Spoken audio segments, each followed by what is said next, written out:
the glass dog and the magician. An accomplished wizard once lived on the top floor of a tenement house and passed his time in thoughtful study and studious thought. What he didn't know about wizardry was hardly worth knowing, for he possessed all the books and recipes of all the wizards who had lived before him. And, moreover, he had invented several wizardments himself.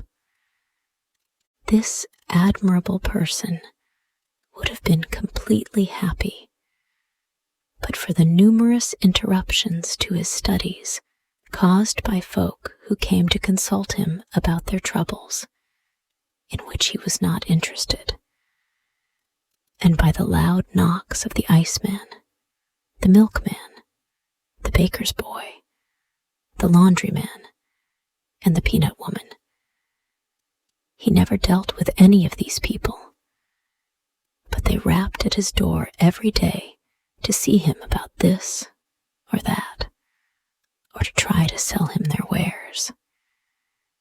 Just when he was most deeply interested in his books, or engaged in watching the bubbling of a cauldron, there would come a knock at his door. And after sending the intruder away, he always found he had lost his train of thought or ruined his compound. At length, these interruptions aroused his anger, and he decided he must have a dog to keep people away from his door. He didn't know where to find a dog, but in the next room lived a poor glass blower with whom he had a slight acquaintance. So he went into the man's apartment and asked, "Where can I find a dog?" "What sort of a dog?"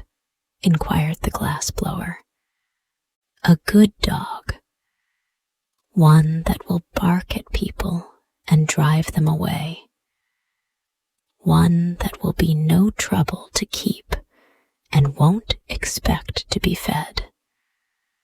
One that has no fleas and is neat in his habits. One that will obey me when I speak to him. In short, a good dog," said the wizard. "Such a dog is hard to find," returned the glass blower, who was busy making a blue glass flower pot with a pink glass rose bush in it, having green glass leaves and yellow glass roses. The wizard watched him thoughtfully. "Why cannot you blow me a dog out of glass?" he asked presently. "I can," declared the glass blower, "but it would not bark at people, you know." "Oh, I'll fix that easily enough," replied the other. "If I could not make a glass dog bark, I would be a mighty poor wizard." "Very well. If you can use a glass dog, I'll be pleased to blow one for you. Only you must pay for my work." "Certainly," agreed the wizard. "But I have none of that horrid stuff you call money. You must take some of my wares in exchange." The glass blower considered the matter for a moment. "Could you give me something to cure my rheumatism?"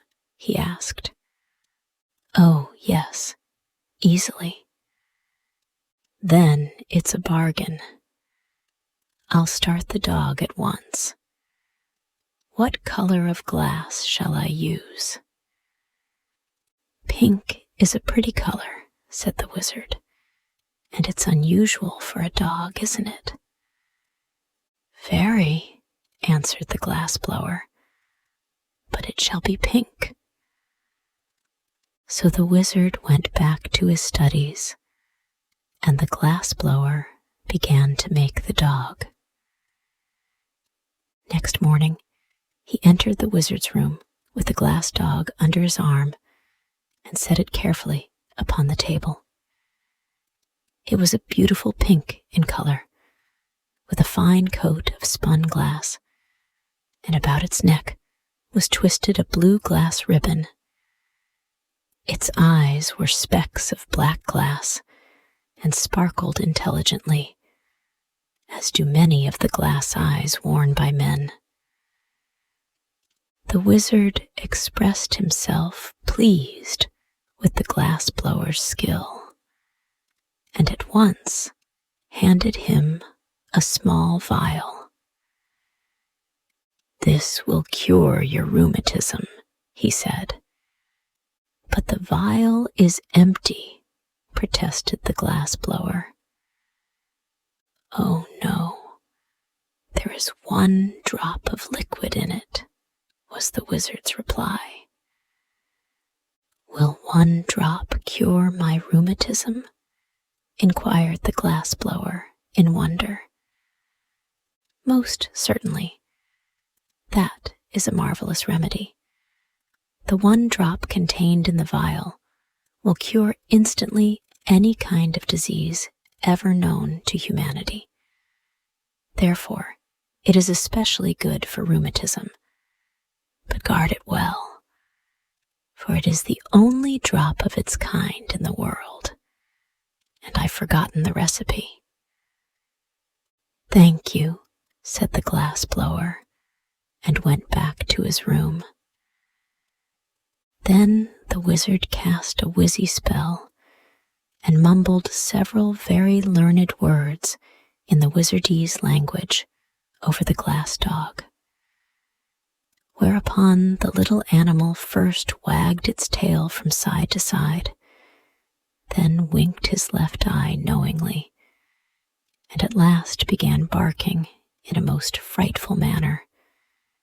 That is, when you stop to consider the noise, came from a pink glass dog.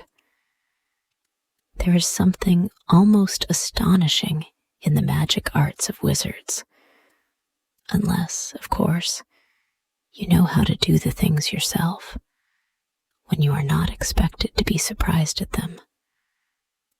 The wizard was as delighted as a school teacher at the success of his spell, although he was not astonished. Immediately, he placed the dog outside his door, where it would bark at anyone who dared knock, and so disturb the studies of its master. The glass blower, on returning to his room, decided not to use the one drop of wizard cure-all just then. "My rheumatism is better today," he reflected, "and I will be wise to save the medicine for a time when I am very ill, when it will be of more service to me."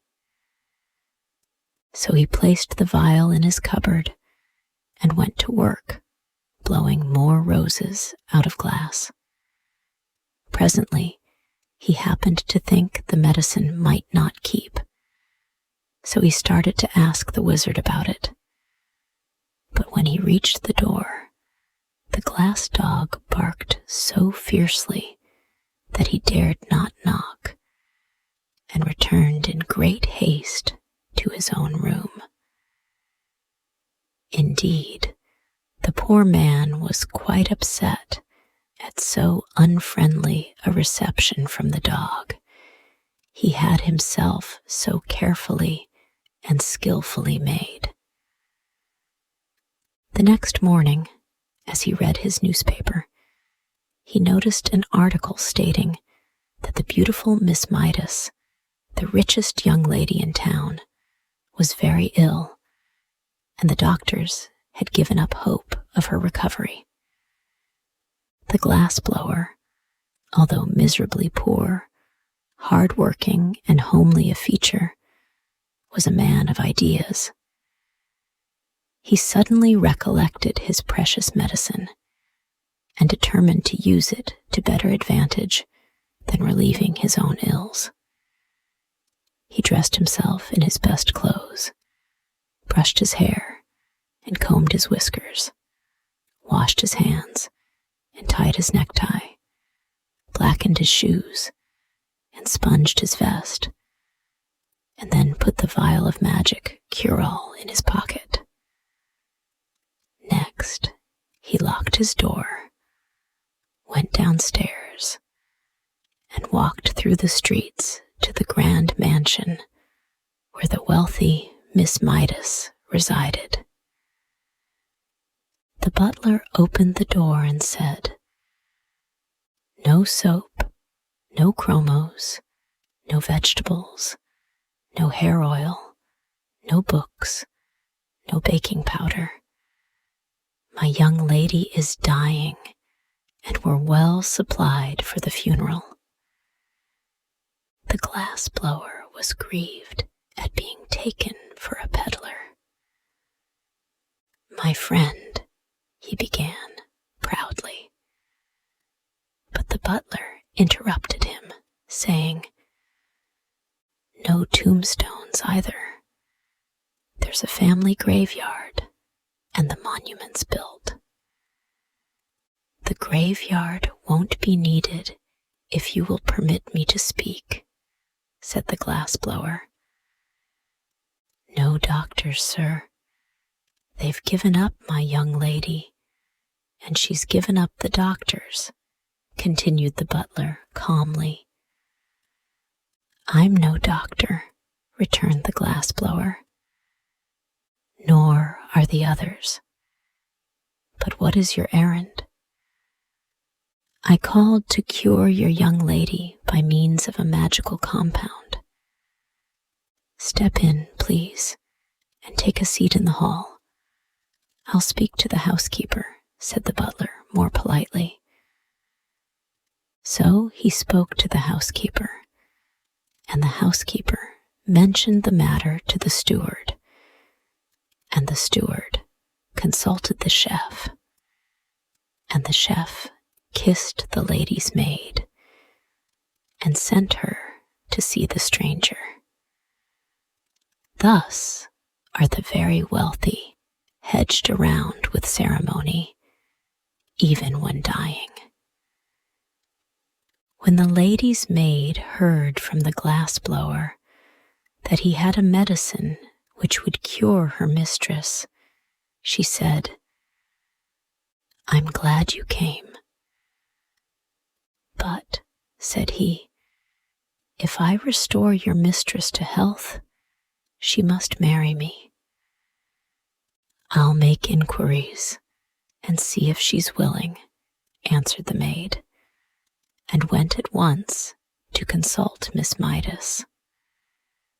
The young lady did not hesitate an instant. "I'd marry any old thing rather than die," she cried.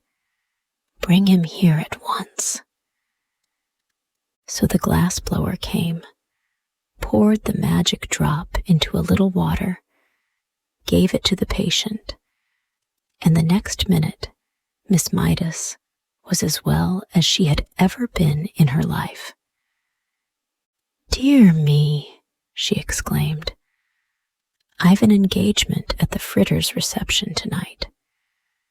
Bring my pearl-colored silk, Marie, and I will begin my toilet at once.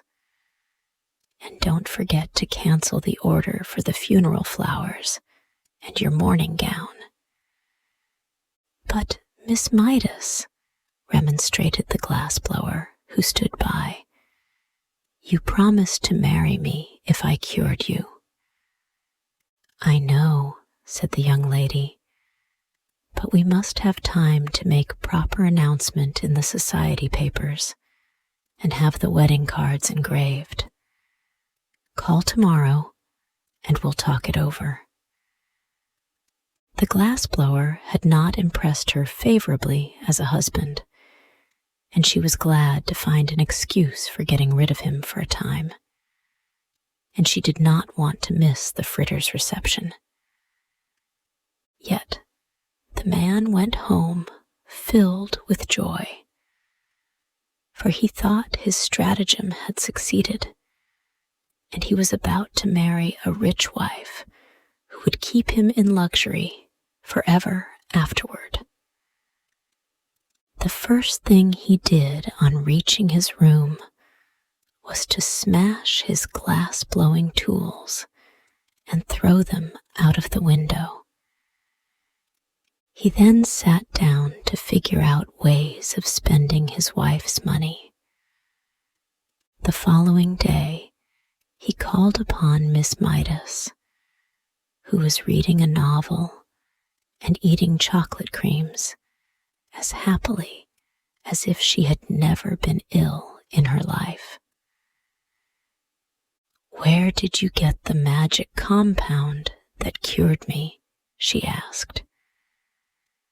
"From a learned wizard," said he. And then, thinking it would interest her, he told how he had made the glass dog for the wizard, and how it barked and kept everybody from bothering him. "How delightful," she said. "I've always wanted a glass dog that could bark." "But there is only one in the world," he answered, "and it belongs to the wizard." "You must buy it for me," said the lady. "The wizard cares nothing for money," replied the glass blower. "Then you must steal it for me," she retorted. "I can never live happily another day unless I have a glass dog that can bark." The glass blower was much distressed at this, but said he would see what he could do.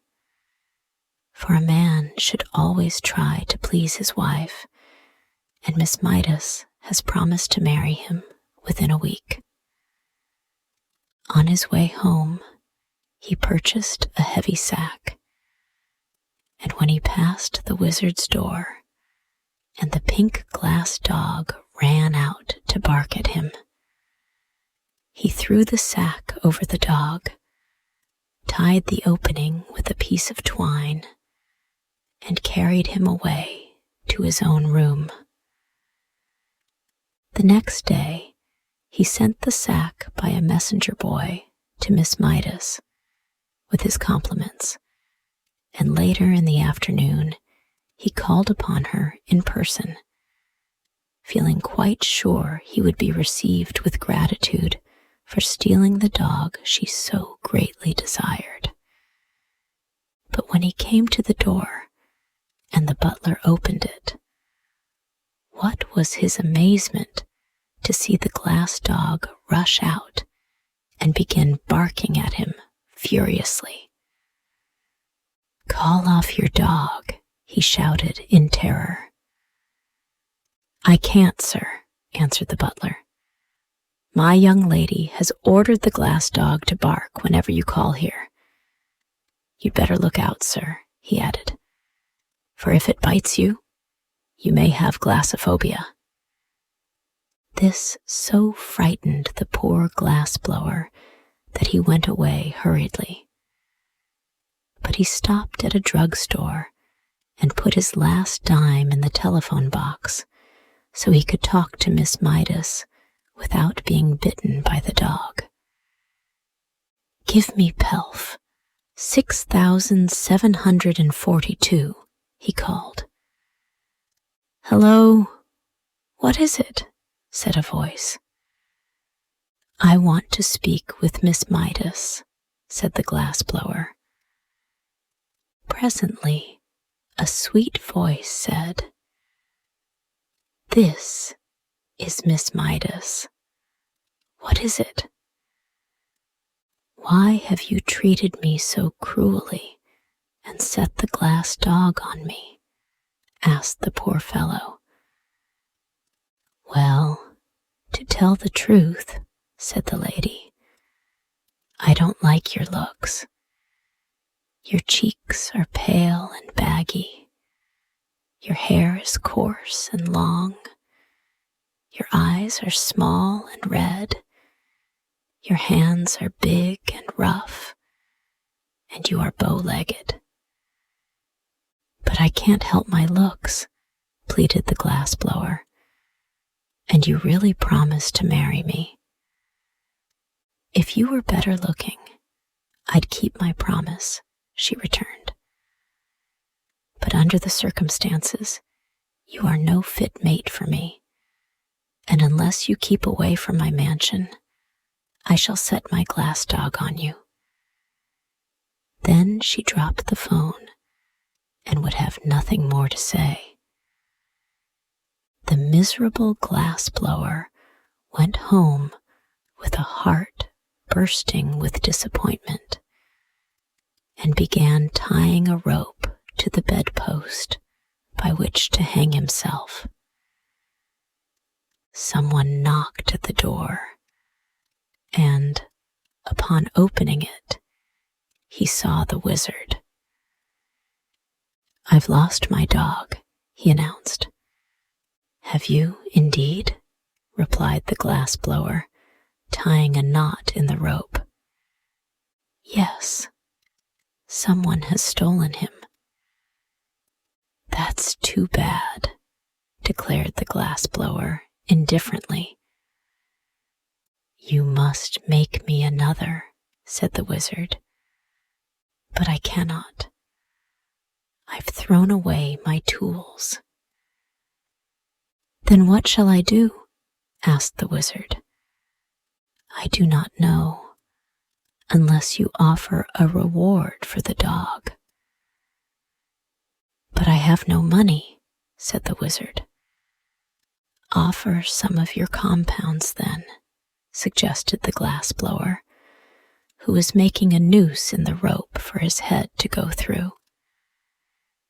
"The only thing I can spare," replied the wizard thoughtfully, "is a beauty powder." "What?" cried the glass blower, throwing down the rope. "Have you really such a thing?" "Yes, indeed. Whoever takes the powder will become the most beautiful person in the world. If you will offer that as a reward," said the glass blower eagerly, "I'll try to find the dog for you, for above everything else, I long to be beautiful.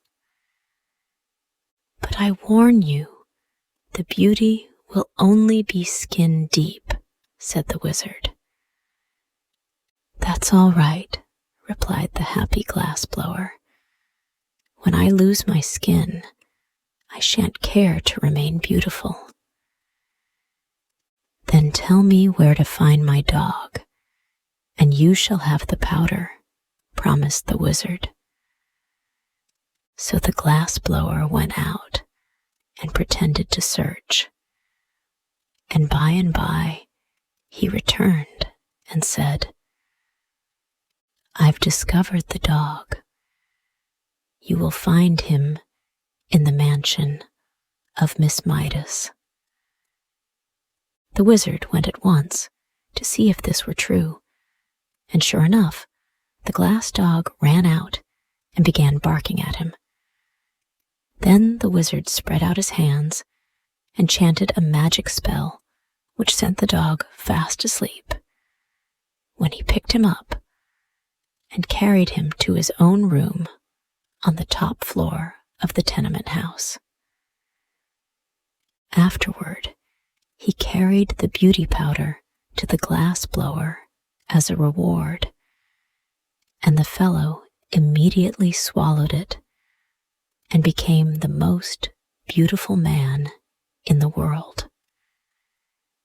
The next time he called upon Miss Midas, there was no dog to bark at him, and when the young lady saw him, she fell in love with his beauty at once.